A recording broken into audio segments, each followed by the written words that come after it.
Eu fiz questão do Esquerdo estar aqui. Lógico que eu agradeço demais ao prefeito Eduardo Paes. Ele iniciou isso tudo. Ao presidente Caiado, a todos os vereadores, Pedro Duarte, Zico, enfim, todos eles. Mas em especial o meu carinho ao Esquerdo. Ele já merecia muitas homenagens pela dedicação que ele faz nos bastidores ao Vasco, pelo terreno do centro de treinamentos do Vasco, por todo o empenho e amor que ele se entrega realmente, e sem nada em troca, mesmo por dedicação. Então, ele recebeu uma pequena homenagem. Vou mostrar para vocês aqui, ó. Uma pequena de todo o esforço que o Esquerdo fez para que esse projeto pudesse ter andamento e chegar nesse momento. Minha gratidão, Pedrinho. Nossa primeira conversa eu falei para você, né, Pedrinho? Eu me utilizo da força do mandato, né? Eleito pela população carioca, por muitos vascaínos, todas as ações que a gente tem aqui na Câmara para ajudar o Vasco, ajudando o Vasco, ajuda a cidade. Eu faço com muito prazer. Você sabe muito bem que sem nenhum interesse de troca política, mas como vascaíno que sou, e me sinto muito honrado. E hoje um dia muito especial, uma conquista na Câmara, unanimidade, a gente não teve um voto não para aprovação desse PL, e é uma conquista. E muito em breve, atenção vascaíno, muito em breve a gente vai estar no estádio novo, que vai muito nos honrar, com mais de 45 mil pessoas. E quero aqui também destacar a dedicação do Pedrinho, esse presidente que ama o clube, também de forma incondicional. A gente vê isso nas audiências públicas, na fala do Pedrinho, sua emoção, seu carinho, seu amor pelo clube. Ele quer fazer pelo clube, dar a vida pelo clube, e essa conquista muito também se dá pela iniciativa do Pedrinho, da sua diretoria, com o apoio da Câmara Municipal, com o prefeito Eduardo Paes. Então, uma vitória para todos nós, muito mais para todo torcedor vascaíno, Pedrinho, mas é uma vitória para a cidade do Rio de Janeiro e para o Brasil. Tamo juntos. Obrigado aí, Vascão. Valeu, obrigado. Então, Pedrinho, você lá atrás, aqui mesmo, na verdade, disse que queria que fosse antes do seu aniversário. O projeto foi aprovado, agora tem a sanção do prefeito Eduardo Paes e, ao que tudo indica, vai acontecer. Queria que então você falasse da sua luta e também cronologicamente. A gente sabe que tem um campeonato pela frente ainda, competições. E a obra? Começa quando? Como é que está a questão da venda do potencial construtivo? Como é que você pode falar aí os próximos passos dessa reforma tão sonhada de São Januário? Primeiro, assim, é um dia realmente histórico para todos nós, e eu sempre faço uma lembrança aos 10 mil torcedores que lá atrás construíram o estádio de São Januário sem nenhum tipo de conexão de internet, e cada vascaíno hoje, eles têm esse sentimento que eles são um de cada um daqueles 10 mil torcedores, porque a modernização de São Januário é um impacto gigantesco para o clube, para as receitas do clube, para a economia da Barreira do Vasco e para as outras comunidades próximas, para a cidade do Rio de Janeiro, e o torcedor do Vasco merecia por todos os aspectos. Eu acho pela questão do engajamento, pela paixão, pelo amor, pela entrega por tantos momentos difíceis que o torcedor vascaíno vive. Tem um estádio muito maior do que moderno. Então, assim, a sensação realmente é de uma vitória. Eu estou separando, obviamente, o momento que a gente vive dentro do campo, desse momento aqui muito especial, que a possibilidade, como você perguntou, é que inicie as obras em dezembro, é isso que a gente deseja, pós-Campeonato Brasileiro. A venda do potencial construtivo está muito bem encaminhada, então tudo indica que a gente realmente inicie no término do Campeonato Brasileiro, ou final de dezembro ou início de janeiro. Pedrinho, duas questões rápidas. Primeiro, de onde virão os recursos, cerca de 500 milhões de reais, para se fazer a obra? Potencial. E só que eu não posso falar as empresas. Tá, mas então, aonde virão de novo, porque ficou meio truncado. E a outra pergunta: aonde o Vasco vai jogar durante os 2 anos e meio, 3 anos em que a obra, o Vasco não poderá utilizar São Januário? Então, os 500 milhões, ele vem, obviamente, da venda do potencial, e a gente não pode ficar divulgando ainda as empresas até isso ser concretizado. Com relação aonde o Vasco vai jogar, a gente estava esperando realmente a concretização disso, né? Tem algumas possibilidades, que é a própria parceria com o Botafogo, alguns jogos no Maracanã, a Portuguesa da Ilha e alguns jogos em cidades que o Vasco tem um potencial muito grande de torcedor e de estrutura. Então a gente vai organizar isso de uma forma bem equilibrada, com mais calma, sem interferir, principalmente, eu sempre falo isso, na questão esportiva, né? De repente você vem num jogo do Nordeste que é desgastante, aí você tem que jogar em casa, aí você faz para esse jogo fora de novo, pela questão da logística. Então isso tudo tem que ser pensado, mas a gente agora vai ter tempo para construir. Presidente, há uma semana atrás estávamos comemorando a aprovação da terceira e última audiência pública e sabemos que o futebol, as notícias, é muito dinâmico. De lá para cá, o senhor já tem alguma novidade em relação à negociação pelos name rights de São Januário? Não, a gente tem muitas possibilidades, a gente vai abrir, lógico, todas as possibilidades de investimento no clube ao mercado, as melhores propostas para as diversas áreas que a gente tem ali de potencializar, restaurantes, name rights, camarotes, cadeira cativas, tudo isso vai ser muito bem elaborado, agora com um processo realmente mais estruturado, com a finalização aí do PL, para que a gente possa aí sim começar a ir ao mercado e entender qual o cenário, qual o valor da marca, para a gente viabilizar ainda mais receitas e com isso, de repente, mudar alguma estrutura dentro do estádio, dependendo, obviamente, da parte financeira. Imagino que tenha passado um filme na sua cabeça ali, no momento da votação, você que chegou a morar em São Januário. Conta pra gente um pouquinho, o que passou ali na sua cabeça na hora da votação, ver o estádio antigo, agora vai ser modernizado, justamente o pontapé inicial na sua gestão. É um misto de emoções, assim, porque principalmente a última audiência pública que foi lá na quadra, no futebol de salão, aquilo ali mexeu muito comigo, porque foi ali que eu iniciei, e eu sei que aquele espaço não vai existir mais, então isso também para mim tem um simbolismo, mas eu sei o que eu estou fazendo, na realidade não eu, né? Todos os membros, né, da gestão, pessoal da Câmara, os vereadores, Eduardo Paes, todo mundo que se mobilizou para esse projeto, a gente sabe o benefício que a gente está dando, não só para o torcedor vascaíno, mas para a cidade do Rio de Janeiro. Pedrinho, uma última pergunta minha. A torcida do Vasco está um pouco preocupada nesse momento com esses problemas envolvendo a direção, a presidência, a SAF. Quem arca com salários dos jogadores, o custo do futebol, pagamento aos clubes em que os jogadores foram contratados, com a 777 fora do atual quadro da SAF do Vasco da Gama? Então, essa pergunta é muito boa e eu vou tentar elaborar uma resposta bem completa. E antes dessa resposta, eu faço até um pedido para, principalmente para os canais que falam de Vasco da Gama, que possam ter algum problema pessoal comigo ou com a minha gestão, que todos os pronunciamentos sejam direcionados só para mim. Pode vir na minha física, mas não usem o Vasco, não prejudiquem o Vasco porque não gostam de mim ou da gestão. Não prejudiquem o Vasco porque são plantadas e conectadas diversas e diversas mentiras, diversas e diversas informações erradas. E são canais de vascaínos. Não façam isso com o torcedor vascaíno. Não façam. Fala a verdade para o torcedor vascaíno. Dentro da sua pergunta, a questão é o seguinte: a SAF está quebrada. A SAF está quebrada. Então tem gente preocupada com o aporte, a SAF está quebrada. E eu já sabia que isso ia acontecer muito antes, por isso que nós tivemos que fazer intervenção com a liminar. Isso é um ponto. As luvas estão atrasadas desde o ano passado. Desde o ano passado. A minha relação com o Paê é ótima. Ótima. A dívida que o Paê tem é a de março. Não fui eu. Todos os compromissos que eu assumi, eles estão sendo honrados. A SAF foi criada justamente para ela dar estabilidade através de uma empresa que seja saudável financeiramente e que passe saúde financeira para o clube. E isso não aconteceu. Então tem gente preocupada com o aporte, é muito além disso.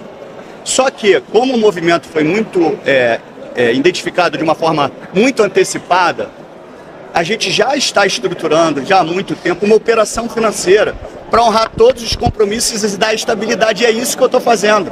Então, já identificado o problema da SAF, nós estamos honrando com os salários em dia, nós pagamos luvas atrasadas e vamos continuar fazendo isso até o final do ano. Então, o que eu estou levando para o clube é estabilidade financeira e de gestão. Não estamos tendo desempenho esportivo por enquanto, esperamos que isso mude. Eu estou muito seguro de tudo que eu estou falando para vocês. Né? Como foi dito, a 777 aportava todo mês um dinheiro para pagar os salários. Eu não vou falar que é mentira para eu não ser duro, tá? Mas isso é uma informação errada, equivocada. Porque se existisse um investimento, teria que ser um investimento intercompany e teria que constar no balanço patrimonial. Não consta, então é mentira. Se fosse feito um aporte para pagamentos mensais, isso aí seria um absurdo, porque o aporte seria para você contratar, investir, agredir as dívidas e não para custear a folha salarial. Os adiantamentos, eles já acontecem desde o início do ano, ou melhor, quase desde a criação da SAF. Isso é um procedimento natural e recorrente no futebol. Sim, quando era o clube associativo. Quando se torna um clube empresa, não. Não, isso não pode ser recorrente. Isso não pode ser natural. Agora, qual é a minha obrigação? Honrar com os compromissos. É isso que eu estou fazendo e é isso que eu vou fazer. Hoje, a gente está com uma estabilidade. O mercado pode estar seguro. O mercado, eu estou avisando para o mercado lá de fora, ele pode estar seguro que nós temos uma estabilidade.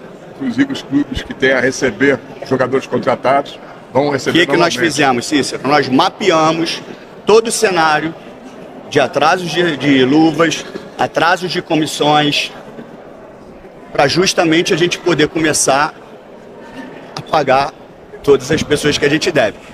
Um ponto é que, assim, não se preocupem com o Pedrinho, não se preocupem com a 777, se preocupem com o Vasco, porque na hora de dar uma informação mentirosa, eles citam o Pedrinho. Na hora de dar uma informação verdadeira, ninguém fala nada. E aqui a gente não está competindo entre sócios, a gente quer o melhor para o Vasco. Então só sejam verdadeiros com o torcedor vascaíno. Podem falar o que quiser de mim, mas não usem o Vasco para falarem mal de mim, porque vocês estão prejudicando o Vasco com mentiras. É só isso que eu peço. Sejam justos com o torcedor vascaíno. Presidente, aproveitando então sobre isso, tratando um pouco do futebol, você mencionou agora em relação ao Payet. O Payet, de fato, tinha luvas a receber, comissionamento, inclusive, com os empresários. Gostaria de saber como é que está essa questão em relação ao Payet, se está tudo certo, se ele vai ficar no Vasco, vai ter uma reunião, algo do tipo. E Coutinho também teve uma reunião no último sábado. Como é que o torcedor, o que ele pode esperar? Está perto, de fato? O Payet nunca teve um pingo de problema na relação com o Payet. Muito pelo contrário. A relação é ótima.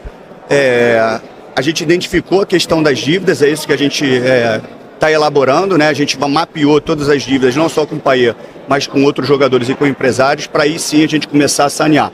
Algumas eu consegui já pagar, luvas atrasadas, tá? Não é pagar em dia não, que a gente está honrando.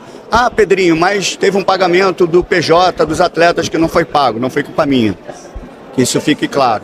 Com relação ao Coutinho, o Coutinho é lógico que ele vai ser cobiçado por outros clubes. A gente está falando de um jogador muito acima da média. Mas um ponto muito positivo é que o Coutinho quer jogar no Vasco. O desejo do Coutinho é jogar no Vasco. É a primeira opção dele, a segunda, a terceira. E nós, vascaínos, queremos muito o Coutinho no Vasco. Eu particularmente tenho um carinho muito especial pelo Coutinho e por toda a família dele. Já fizemos a proposta para o Coutinho. Está sendo avaliada, fazendo alguns ajustes com toda a gestão esportiva do Coutinho. O Coutinho está abrindo mão de muita coisa para vir para o Vasco. Eu estou fazendo um esforço absurdo para atender o Coutinho, para que a gente consiga chegar no final feliz. Então, assim, está tudo construindo, está andando muito bem. Aqui a gente fica muito ansioso para que isso chegue logo num final.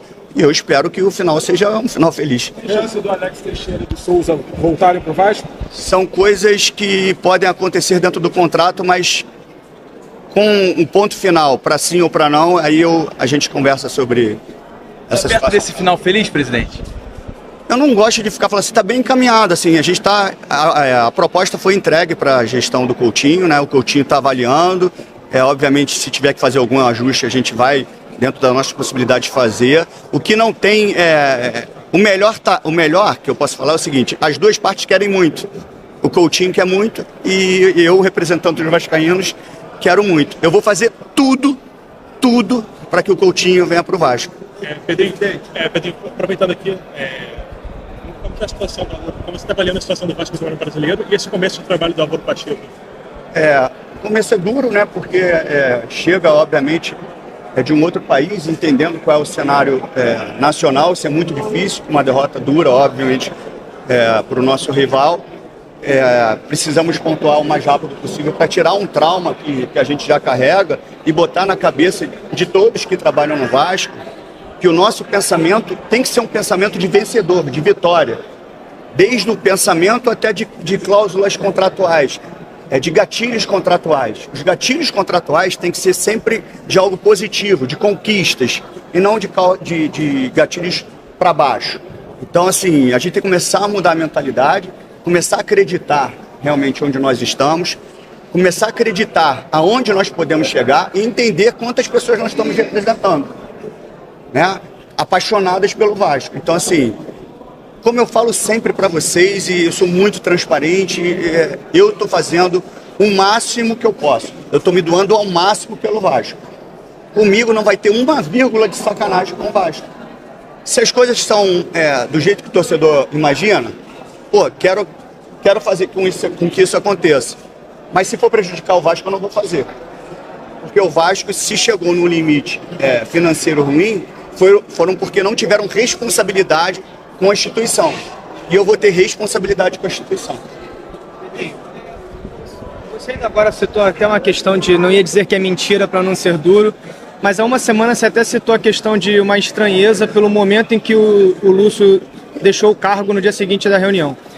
De lá para cá surgiu aquela questão do balanço, até que foi divulgado primeiramente pelo Thiago Life.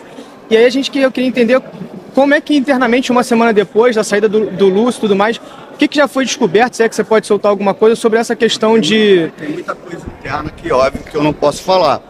Mas, assim, cara, é muito... Por que sai agora? Um exemplo. Por que sai agora que a luva está atrasada? Para as pessoas conectarem a luva atrasada à minha gestão. Só que a luva está atrasada, uma das luvas do Paê, por exemplo, é em março. Tem outras luvas atrasadas desde o ano passado. Então, assim, não é nada conectado comigo, com a minha gestão. Então, assim, são informações que saem para prejudicar a minha pessoa, mas usando o Vasco. Por isso que eu falo, falem de mim, não usem o Vasco, não prejudiquem o Vasco. É isso que as pessoas têm que entender. Não contem mentiras, eu vou usar a palavra então, mas não contem mentiras para o torcedor vascaíno. Falem a verdade para o torcedor vascaíno. Vocês têm que ter responsabilidade das informações que vocês que eu digo no modo geral. Tem que ter a responsabilidade de passar a informação correta. Se não tem a informação correta, não trabalhem com achismo. Se o achismo é para prejudicar, prejudique a mim. Falem que eu não sou capaz, falem tudo que vocês quiserem. Mas não falem isso conectado ao Vasco, que está prejudicando o Vasco. Estão passando informações que não são verdadeiras. Só isso. Então, assim, na minha gestão, com todas as dificuldades que nós temos, nós estamos passando estabilidade internamente e para fora, para o mercado. No tanto que eu falei que ontem já foi pago algumas luvas. A torcida do Vasco pode acompanhar até o final da temporada? E tem uma eu não entendi, desculpa. Pode? A torcida pode contar com o Paê até o final da temporada? Por mim, sim. Só não vai, se o Paê só não fica se ele pedir para sair. E tem muita coisa na internet dizendo que o Coutinho teria exigido o Teixeira e o Souza. Procede isso? Isso vai ser divulgado depois do fechamento ou não do contrato. Tá? Pedrinho, Estamos no mercado buscando. A gente precisa entender, é uma área que ela tomou um campo que foi para um lado esportivo e eu entendo que ali é um cargo financeiro e econômico, né? Eu não acho que é um cargo para se direcionar para a questão esportiva. Então a gente está olhando o cenário, os nomes maiores, de grande potencial, obviamente, tem uma vida que é difícil você tirar eles dessa situação. A gente deve botar alguém de forma temporária para agilizar e entender o que é o cenário. para quando tiver um nome de potencial, a gente, obviamente, botar para ocupar o cargo. Gente, obrigado. Gostaria só que você fizesse um balanço dos seus 5 primeiros meses na gestão do Vasco, as dificuldades que você encontrou agora nessa transição e a sua relação com o ídolo Edmundo, que te apoiou na campanha e agora também na gestão. Qual a influência dele? Com relação ao balanço, a gente chegou no começo do ano entendendo qual era o cenário do administrativo, né, do clube associativo, para a gente poder construir o que estava, obviamente, dentro do meu comando e da minha gestão, que seria, obviamente, a construção do estádio, seria os esportes olímpicos, amadores, paralímpicos, e se vocês perceberem, muita coisa está andando, só que, obviamente, só divulgo quando o basquete de base tem uma pausa, porque eu sou avisado 2 dias antes de um custo que, obviamente, a gente não teria naquele momento, mas a gente volta com futsal, com vôlei, enfim, paralímpico, que não precisa mais tirar recursos do seu próprio bolso, da livre, e a gente consegue um investidor para atuar no paralímpico. Então, esse é o cenário do associativo. Obviamente, paralelo a isso, a gente já tinha mapeado toda a situação que poderia acontecer com o Vasco SAF, e eu entendi que era um movimento duro para ser feito, mas era um movimento necessário. Qualquer presidente que estivesse sentado na cadeira e com a caneta na mão deveria fazer o que eu fiz em amor ao Vasco, pelo que poderia acontecer com o Vasco SAF.